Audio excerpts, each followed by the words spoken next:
Oke, jumpa kembali bersama saya di Serabutan Channel. Kali ini saya kedatangan sebuah power amplifier. Ini adalah proyek saya di tahun 2020 kemarin, teman-teman. Nah, jadi power ini masuk lagi ke tempat saya karena dia mengalami kerusakan di bagian power amplifiernya. Jadi salah satu power amplifiernya itu di channel 1 dia mengalami kerusakan kemarin. Setelah saya coba, ternyata dia mengalami DCO yang tinggi sehingga memicu protek. Dan untuk perbaikannya itu saya kira kemarin saya tidak terlalu rumit ya, karena saya hanya melepas untuk soket-soket IC-nya pada bagian komparator dan op-amp termasuk IC timer 555-nya. Jadi langsung saya solder ke PCB-nya seperti itu, teman-teman. Nah, habis itu untuk power amplifiernya langsung normal kembali. Namun di sini SMP-nya saya coba lepas ya, meskipun dia tidak rusak, dan saya lepas lagi karena saya ingin memastikan untuk kemampuannya apakah dia mengalami penurunan atau tidak, seperti itu, teman-teman. Nah, jadi ini untuk SMPS-nya ya. Ini adalah SMPS Full Brick PFC by CKM. Ini adalah PCB desain yang sudah lama sekali, bisa dikatakan jadul, seperti ini. Menggunakan PFC FA5502 seperti itu. Nah,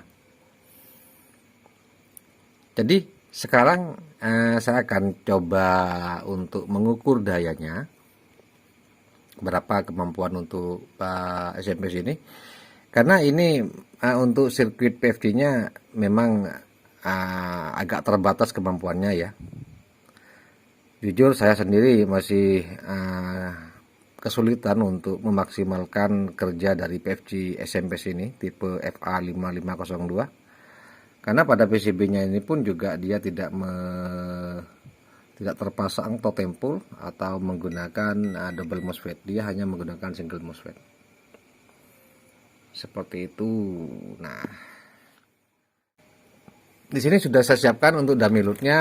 Ini per satu ini adalah sekitar 4 ohm ya. Ada yang 4 lebih seperti itu. Ini yang nomor 2 4 lebih ya. Jadi kalau di seri seperti ini sekitar 8,7 kali ya. Kalau tidak salah anggap 8 ohm ya, teman-teman. Oke, kita coba.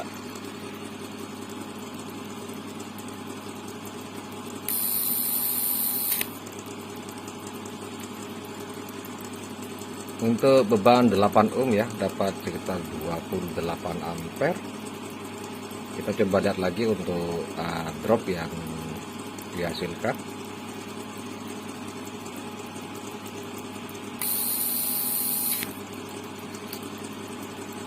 Nah, seperti itu, teman-teman. Jadi saya kira untuk load lebih rendah lagi kayaknya saya tidak berani ya, teman-teman, karena dulu ini waktu saya merakitnya juga kesusahan dalam memaksimalkan untuk fungsi kerja dari PFC-nya untuk ICFA 5502 ini, karena memang sepertinya memiliki kemampuan yang terbatas untuk memberikan koreksi yang baik terhadap beban seperti itu. Jadi saya kira ini cukup ya untuk kemampuan SMPS-nya, terutama pada PFC-nya. Dan sekarang saya akan berbagi ini ya,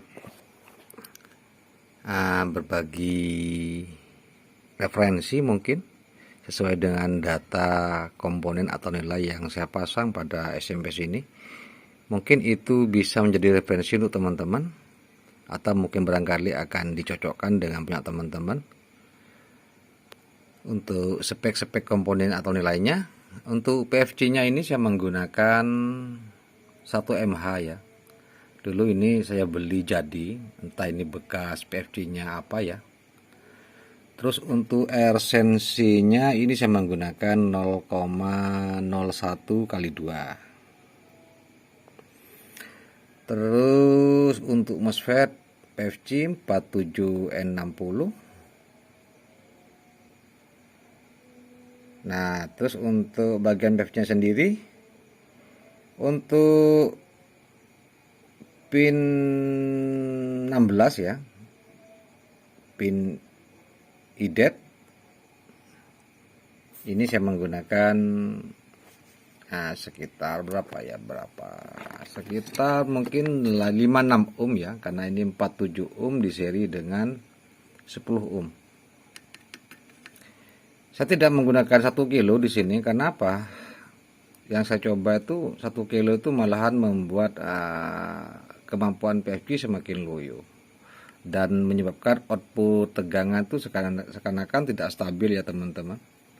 Saat dia idle tanpa beban dia naik tinggi ya, namun setelah ada dikasih beban dia drop parah.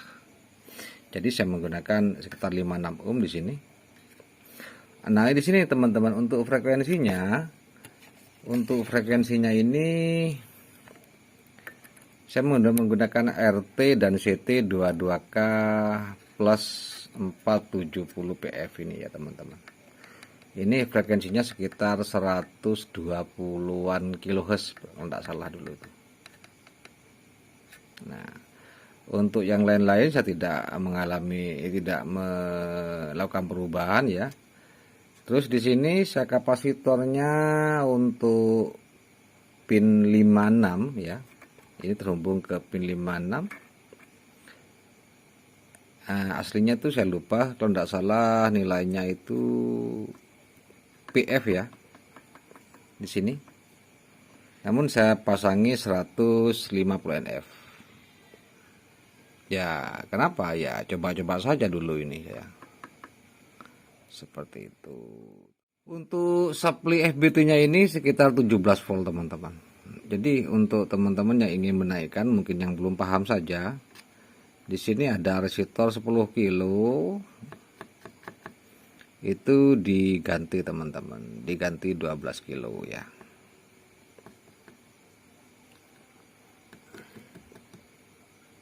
Jadi ciri-cirinya ini adalah pin 2 IC uji itu dia terhubung pada resistor 4K7 dan terseri dengan resistor yang akan kita rubah jika ingin menaikkan atau menurunkan, yang mana R ini terhubung pada output positif. Ini R feedbacknya teman-teman.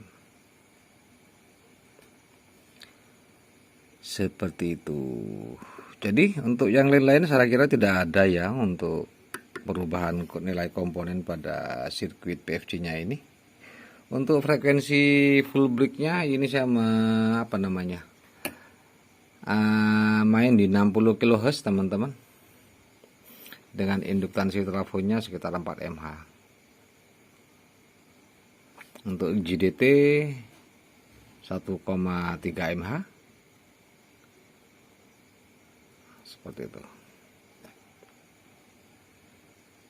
Oke, mungkin itu saja untuk review SMPS jadul kali ini ya.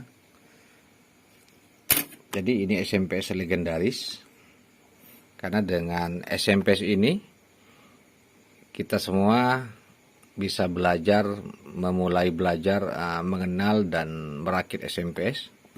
Karena hanya waktu itu Bapak CKM saja yang mengeluarkan PCB SMPS untuk dijual bebas.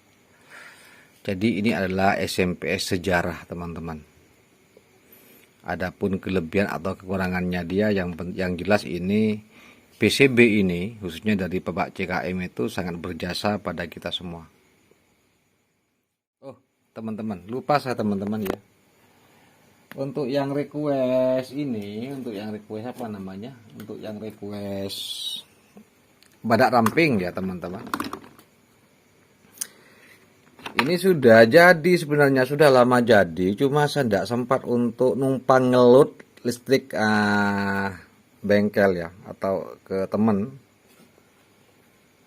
Jadi sorry, bukannya bukannya tidak mau buatkan video, tapi memang listrik saya tidak mampu teman-teman. Ya kalau hanya di 8 ohm ini sudah di load menggunakan listrik di rumah ini ya. Dia mendapatkan berapa ya? Lupa kemarin saya. Cuma sudah lumayan tinggi juga. Hampir mendekati 4 ribuan atau mungkin lebih ya, saya lupa juga. Sudah jadi. Jadi ini nanti akan saya load numpang listrik yang bagus, teman-teman. Beserta untuk SMS yang lain, karena di sini saya merakit banyak SMS, teman-teman. Seperti ini. Banyak sekali, ada beberapa SMS lah yang akan saya nanti uji load. Seperti itu. Oke. Semoga bermanfaat dan kita akan kembali berjumpa di video-video berikutnya. Terima kasih.